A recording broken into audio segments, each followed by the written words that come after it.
Budget 2026 et conférence de presse. Le Premier ministre François Bayrou a tenu une conférence de presse très solennelle pour dire il n'y a plus de moulaga. C'est fini, il n'y a plus de tunas. Il n'y en avait déjà pas beaucoup avant, mais c'est fini. Ce qu'il dit, la situation économique de la France est une catastrophe. Il faut se préparer à avoir un esprit fort. Mais ce qu'il fait, c'est que par contre, dans son truc, il n'annonce rien. Il n'annonce aucune mesure. Hein. Il dit on verra ça plus tard. Il souhaite provoquer une prise de conscience nationale. Il essaie de dire on est dans la merde et puis il part. Tu sais, il ouvre la porte, il fait tu vas mourir d'un cancer, tu fermes. Et il part. Voilà, comme ça. Hein. Et c'est un peu horrible. Donc là maintenant on doit réfléchir, on va dire on doit se préparer que c'est la merde. Bon, et t'es là, qu'est-ce qu'on fait ? Je sais pas. Hein. Le ton du discours était dramatique, mais flou, comme d'habitude, ça c'est Bayrou. Hein. Et Bayrou a décrit une situation budgétaire critique, marquée par l'endettement, les faiblesses structurelles du pays. Tu te dis pas que c'est aussi de votre faute, espèce de connard. Moi j'ai rien fait moi pour que ça soit dans la merde, ok ? Il insiste même. Si nous faisons rien, nous courons à la catastrophe. Mais putain, mais va prendre de l'argent chez les riches. Mais au lieu d'annoncer un plan d'action immédiat, parce qu'il va dire on va prendre de l'argent chez les pauvres, alors qu'au final il y a des ultra riches qu'il faut les récupérer, il repousse les vraies décisions au 14 juillet. Cocorico, fête nationale, les gars, on est tous pauvres. On va être tous dans la galère. Ah, ça va être ça le 14 juillet. Bonjour, excusez-moi. Vous êtes... Bonjour à tous, nous sommes le 14 juillet et c'est la banqueroute de la France. Voilà, désolé, c'est parti, ça dégage. Voilà, maintenant vous allez manger des pâtes, sans fromage, sans beurre, sans eau, sans rien du tout. Elles sont crues, les pâtes. Et puis voilà, vous allez peut-être aussi manger votre voisin. On va arrêter l'électricité, donc j'espère que vous êtes forts en tout ce qui est jeu d'échecs ou jeu de cartes. Parce que maintenant c'est fini, les jeux vidéo, vous allez être dans la merde, les gars. Bonne année. Et surtout, votez pour nous, hein. Mais ça c'est important parce que voilà. Et puis c'est pas la faute des riches. Non, c'est votre faute à vous, les clodos, les Français. Donc dégagez, voilà, tout simplement. Cassez-vous. Non, restez, mais allez travailler en tant qu'esclave dans les entreprises pour pas cher et comme ça après ça va remonter la France. Voilà, travaillez pour pas cher, comme ça la France elle va remonter. Allez, François Bayrou évoque des chiffres, alors on a l'impression que c'est un peu au hasard, mais ils sont tous négatifs. Hein. Donc objectif 4 milliards d'euros d'économie.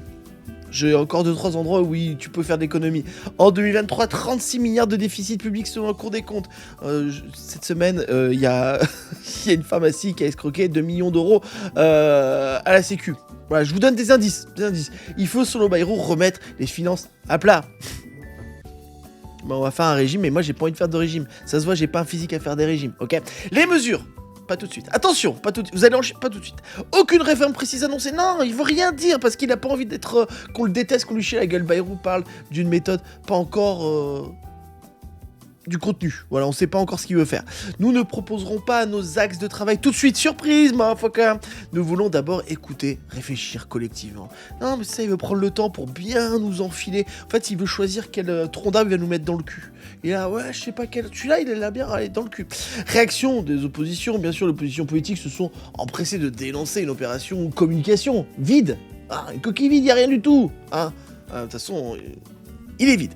Le PS et les filles relance déjà l'idée d'une motion de censure. Il y a de plus en plus de rumeurs comme quoi le gouvernement va sauter. Hein, je ne vous écoute pas. Si le gouvernement saute là, bon, je sais pas ce qu'ils vont foutre à la place. Il n'y a plus personne qui va vouloir y aller. Hein.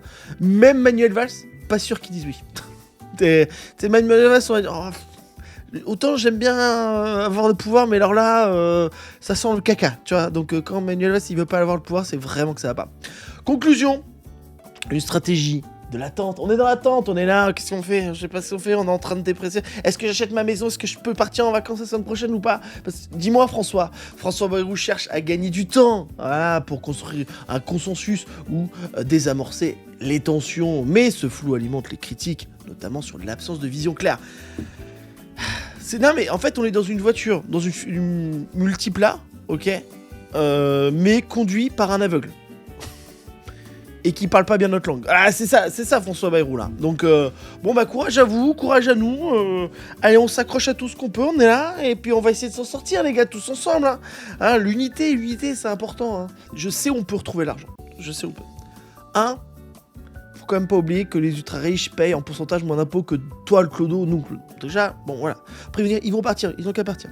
2, en fait, si tu mettais autant d'énergie à choper des mecs qui arnaquent le RSA, à choper des gars qui arnaquent la sécurité sociale comme des médecins, des pharmaciens, des gens qui font des trucs à des millions d'euros. Je dis pas tous, attention, je dis pas que tous ils arnaquent, mais déjà si t'arrives à choper ces mecs-là, déjà tu gagnes de l'argent. Et puis en fait aussi, peut-être avoir une vraie réflexion d'écouter les gens qui sont sur le terrain. Non, mais je sais que ça paraît bizarre. Mais tu vois, je pense que si tu écoutes des infirmières et des docteurs qui sont dans les hôpitaux, pas les grands ponts, tout ça, machin, tu trouveras des idées pour faire des économies et surtout que eux, ils aillent mieux, tu vois. Donc voilà, je pense écouter les gens qui sont en bas pour mieux gérer la France du haut. Waouh, c'est mon slogan de campagne, putain. En France, il y a 300, je crois, niches fiscales. Ah, t'en enlèves bien la moitié déjà. Et tu verras tout de suite, ça ira mieux. En tout cas, et surtout, ce qu'il faut faire, c'est arrêter de toucher à la classe moyenne. Touche ceux qui sont dessus. Laissez la classe moyenne et les pauvres tranquilles. Putain, on paye assez d'impôts. Et c'est normal de payer des impôts.